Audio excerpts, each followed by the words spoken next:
ചെറുപ്പത്തിൽ എൻ്റെ അമ്മയൊക്കെ ഉണ്ടാക്കി തന്നിരുന്നതാണ്. അപ്പോൾ ഞാൻ അതിനായിട്ട് എടുത്തിരിക്കുന്നത് ഈ 1 കപ്പ് പുഴുക്കലരിയാണ്. അത് കഴുകി ഉണക്കി വെച്ചിരിക്കുന്നതാണ്. ഇനി നമുക്ക് ഇതൊന്ന് വറുത്തെടുക്കാം. നമ്മുടെ അരി നന്നായിട്ട് വറന്ന് വന്നിട്ടുണ്ട്. നമുക്കിനി തീ ഓഫ് ചെയ്തിട്ട് ഇതൊന്ന് ആറിക്കാൻ വെക്കാം. ഇതൊന്ന് ആറിയ ശേഷം നമുക്കിതൊന്ന് പൊടിച്ചെടുക്കാം. അപ്പോൾ ആ സമയത്തിൽ നമുക്ക് കുറച്ച് ശർക്കര പൊടിച്ചെടുക്കാനുണ്ട്. നമുക്ക് ഏതരി വേണമെങ്കിലും യൂസ് ചെയ്യാം. അപ്പോൾ നമുക്കിത് ആറിക്കഴിഞ്ഞിട്ട് ഇത് പൊടിക്കാം. അരി ആറുന്ന സമയം കൊണ്ട് നമുക്ക് ഈ ശർക്കര ഒന്ന് പൊടിച്ചെടുക്കാം. ഞാനിപ്പോൾ 2 പീസ് ശർക്കരയാണ് എടുത്തിരിക്കുന്നത്. മധുരം നിങ്ങളുടെ ഇഷ്ടം അനുസരിച്ച് കൂട്ടണേ കൂട്ടാം, കുറയ്ക്കണേ കുറയ്ക്കാം. അപ്പോൾ ഒന്ന് പൊടിച്ചിട്ട് വരാം. നമുക്ക് പൊടിച്ച ശർക്കര ഒരു ബൗളിലേക്ക് ഇട്ട് കൊടുക്കാം.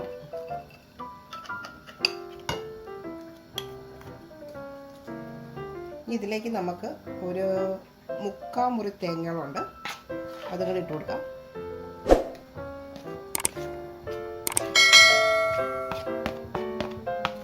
ഇനി ഇതിലേക്ക് നമുക്കൊരു 1/2 സ്പൂൺ ഏലക്ക പൊടിച്ചാണ്. ഇത് ഓപ്ഷണലാണ്.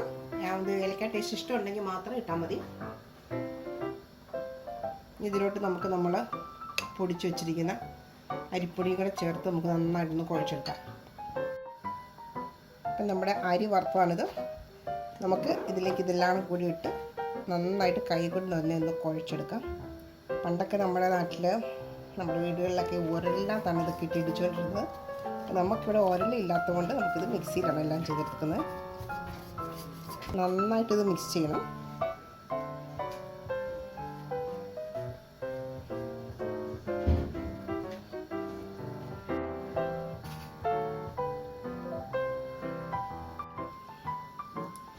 നമ്മളിത് എല്ലാം നന്നായിട്ട് കുഴച്ചിട്ടുണ്ട്. നമുക്കിനി ഇതൊരു ചെറിയ ചെറിയ ഉരുളകളാക്കി എടുക്കാം. നല്ല ടേസ്റ്റാണ് ഈ സംഭവം. വളരെ ഈസിയാണ്. നമുക്ക് വീട്ടിലുള്ള ഇൻഗ്രീഡിയൻസ് വെച്ച് ഉണ്ടാക്കാൻ പറ്റിയൊരു എളുപ്പത്തിലുള്ളൊരു പലഹാരമാണ്.